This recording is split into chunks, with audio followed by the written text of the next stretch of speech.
वक्फ के कानून के खिलाफ हिंसा और हिंदुओं के पलायन के बाद आज इस खबर की चर्चा सबसे ज्यादा हो रही है। वो है वक्फ को लेकर प्रधानमंत्री नरेंद्र मोदी का एक बयान, जिसमें उन्होंने डॉक्टर अंबेडकर और वक्फ बिल को लेकर विपक्ष का तुष्टीकरण का एजेंडा पंचर कर दिया है।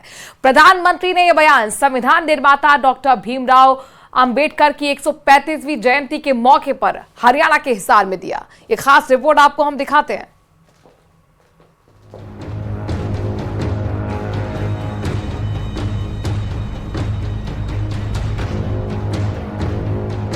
प्रधानमंत्री ने अंबेडकर जयंती के मौके पर वक्फ कानून का जिक्र करते हुए विरोधियों पर जमकर प्रहार किया। प्रधानमंत्री मोदी ने कहा कि तुष्टीकरण के लिए कांग्रेस ने ऐसा वक्फ एक्ट बनाया जिसने संविधान की धज्जियां उड़ा दी और ये काम कांग्रेस ने सिर्फ वोट बैंक को खुश करने के लिए किया। इससे कट्टरपंथी और भूमाफिया का तो भला हुआ, लेकिन गरीब मुसलमानों का कोई भला नहीं हुआ। पीएम मोदी ने कहा कि अगर वक्फ की जमीन का सही इस्तेमाल हुआ होता तो गरीब मुसलमानों को पंचर नहीं बनाना पड़ता। इसके बाद प्रधानमंत्री ने कांग्रेस को चैलेंज करते हुए कहा कि अगर कांग्रेस वाकई मुसलमानों का भला चाहती है तो किसी मुसलमान को पार्टी का अध्यक्ष बनाकर दिखाए और देश में लोकसभा चुनाव में 50% सीटें मुसलमानों को देकर दिखाए।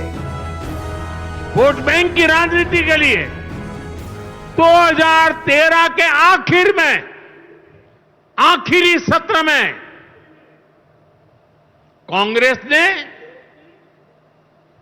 इतने सालों तक चल रहे वक्फ के कानून में आनन फानन संशोधन कर दिया ताकि चुनाव में वोट पा सके।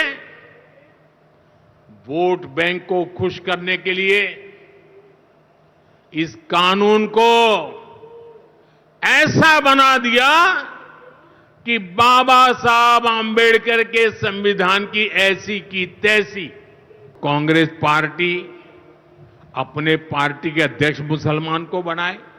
क्यों नहीं बनाते भाई? संसद में टिकट देते हैं 50% मुसलमानों को दो, जीत करके आएंगे तो अपनी बात बताएंगे। लेकिन ये नहीं करना है। कांग्रेस में तो कुछ नहीं देना है।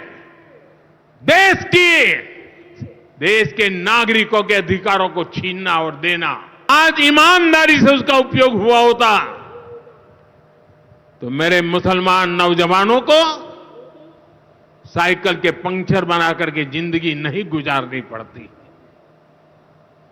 लेकिन इससे मुट्ठी भर भूमाफिया का कोई भला हुआ। पसमानदा मुस्लिम इस समाज को कोई फायदा नहीं हुआ। डॉक्टर अंबेडकर की 135वीं जयंती के मौके पर प्रधानमंत्री नरेंद्र मोदी की बातें इसलिए भी महत्वपूर्ण हैं क्योंकि खुद अंबेडकर मानते थे कि तुष्टीकरण की राजनीति की वजह से 1947 में भारत के 2 टुकड़े हुए और लाखों लोगों की लाशों पर देश का बंटवारा हुआ। आजादी के 77 साल बाद आज इसी तुष्टीकरण की नीति की वजह से मुर्शिदाबाद की स्थिति बेहद भयानक है और इसी तुष्टीकरण की राजनीति के चलते देश में सीएए कानून का शाहीन बाग मॉडल पर विरोध हुआ। सीएए को मुस्लिम विरोधी बताकर दिल्ली दंगे हुए। अब तुष्टीकरण की इसी राजनीति की वजह से वक्फ कानून को मुस्लिम विरोधी बताया जा रहा है। यानी जिस तुष्टीकरण ने देश के 2 टुकड़े करा दिए उससे कुछ सियासी पार्टियां आज भी अपने सर माथे पर बिठाए हुए हैं। Bureau report, news 18।